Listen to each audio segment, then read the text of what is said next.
So that's the application running in the command window. Spark also gives us access to a web console. So we can log into the Spark address. And if we go to port 8080, that is sort of the management console. And from here, we can see a few different things. Again, here's that Spark address of the master node. We can see our workers. As you'll notice, we only have one worker alive. It keeps a history of ones that were loaded in the past. So we have this one worker, and we have our one running application within that worker.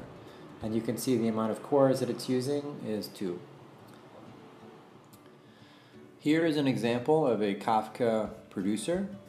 You can see here we just import some basic classes from the library that is available for Python and Kafka. Here we create a client pointing to the IP address of the Kafka server. We create a producer class, and this is basically just creating a loop that will loop for 1 minute, 60 seconds. We do that because we have a cron job running every minute. So we can call this job once a minute, and it'll basically run constantly. And then here we create a JSON string, which is ID equals a random number between 1 and 1,000, and country equals a random choice of this country list. Once we have that JSON string, then we just send the message to topic 2, and then we sleep a second, and then we run it again. So here we have an example of a Spark Streaming class called process trucks. It runs inside of a main method within that class. We pass 4 arguments into this class. The first one is the IP address of the Kafka server. That's the Kafka IP for arg0. Next we pass in the Spark IP address, then the Cassandra IP address, and then the topic name. After that we create something called a streaming context, a Java streaming context. We pass in that Spark IP address, just the name that we want this application to be called, the duration of the periodicity of how often it's going to run, and the class file that needs to get run. So moving on, we create a stream. And here it's going to be a Kafka stream, so we pass in our context, our Kafka IP, and the topic. First thing we do is we create basically a collection of strings, which we call lines, and that's going to be every message that comes in from Kafka is going to be an element in this lines collection, or this Java D stream. Once we have lines, then we map those lines here, and how we do that is we make the ID of the JSON that gets passed in, the key, and the value is the full JSON string. Next we have reduce by key and window. This is one of the bigger features inside of Spark. It allows you to do a reduce, but within a time frame, a time window. So for example, the past hour of data, evaluate that and do a reduce. So the key part, we're just returning the original string, so nothing very special there. Most of the value here is brought in by the window, and for the window we're saying every 5 minutes. That's 5 times 60 times 1,000 milliseconds. Gives us 5 minutes, and then we say run that every 30 seconds. Next, we do a map of that data over the last 5 minutes. And in this case, we create, this is much like word count, right? So we get the country, and then we, as the key, and the value is just 1. Next, we reduce by key again, and this is where we sum all of those ones up, basically. So once this runs, then we'll have a sum total of how many trucks are in each country. And that's what's in this counts variable. So we can loop through that counts variable. And first thing we can do is we can just save it to S3. That's really simple. We just say save as text file, and we give a S3 path. Very convenient.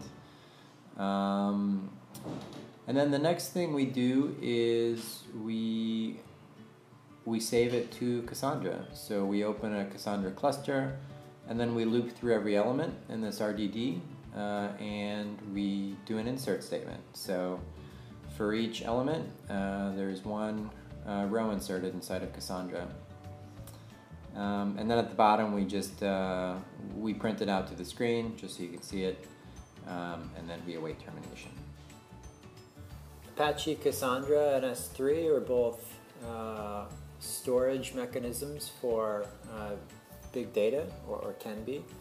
I'm using both of them, not because I actually need both of them, but just to show the flexibility of options that are available. I'm using Cassandra to plug in the other side of the application, which is the web server, to visualize the MapReduce data.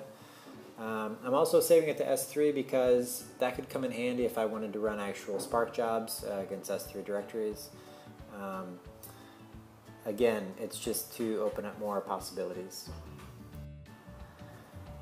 Ruby on Rails is a pretty popular web server. I am using it to connect to Cassandra, pull down the most recent data, and then display that data within HighCharts. How does this all work together? Well, it all starts with the Kafka producers here. They are publishing their messages to the Kafka server. The Kafka server keeps those messages and sends them back out to anyone who is listening, who is subscribing. In our case, we have a Spark server subscribing, so it is getting those messages in real time. It then runs MapReduce jobs for a given time period, for example, the last 5 minutes of that data. Then it will write it to S3 and Cassandra. We have a Ruby on Rails server here who is reading the most up-to-date data in Cassandra, and then it is displaying it to an end user using a JavaScript library called HighCharts that'll help visualize what actually the results are. The network security in this project is handled through EC2 security groups. So the way this works is you say for any particular computer, these are the ports that are open, and more so, only these IP addresses can connect to these ports. So that's what I did. For example, no one connects to Spark, so Spark is pretty much closed other than SSH. Cassandra is open to the Spark server because it has to write to it, and it's also open to the Ruby on Rails server because it reads from it. And I just went through all the servers like that and provisioned them as such.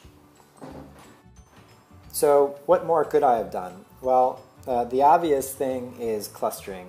Each one of these servers is made to cluster. So the Spark server, obviously, I could have clustered 3, 4, 5, 6 of these.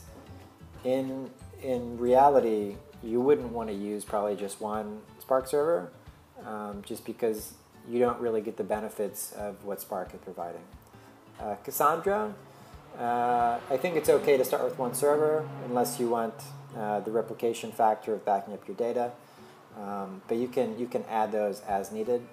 Kafka the same. One node handles quite a bit of data, but it's not bad to have more than one node just in case one goes down.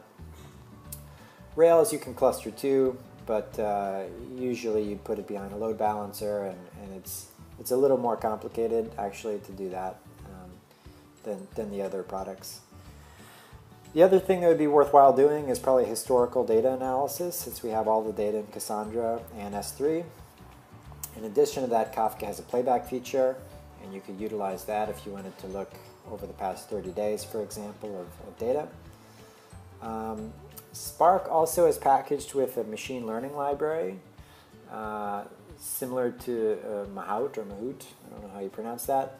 And there's also a graphs library, which isn't visual graphs. It's sort of the graph data structure, and it has a bunch of advanced algorithms in doing a lot of graph algorithms. So in summary, big data, and in particular big data real-time streaming, is a pretty popular area right now. There's a lot of momentum in this area in general. Apache Spark is one of the leaders in this area. It offers a lot of scalability, speed, and for me the nicest thing was the ease of programming. It's easy to sort of connect a bunch of other pieces together, for example Cassandra and S3 to these things, which makes it, it creates a synergy that starts to become useful in a lot of different ways. As time goes on, I think that we as users are less patient in how long we have to wait for our data. So I think things like Hadoop are probably not going to exist, at least in the way they exist now. And I think things like Spark Streaming are going to be more and more popular.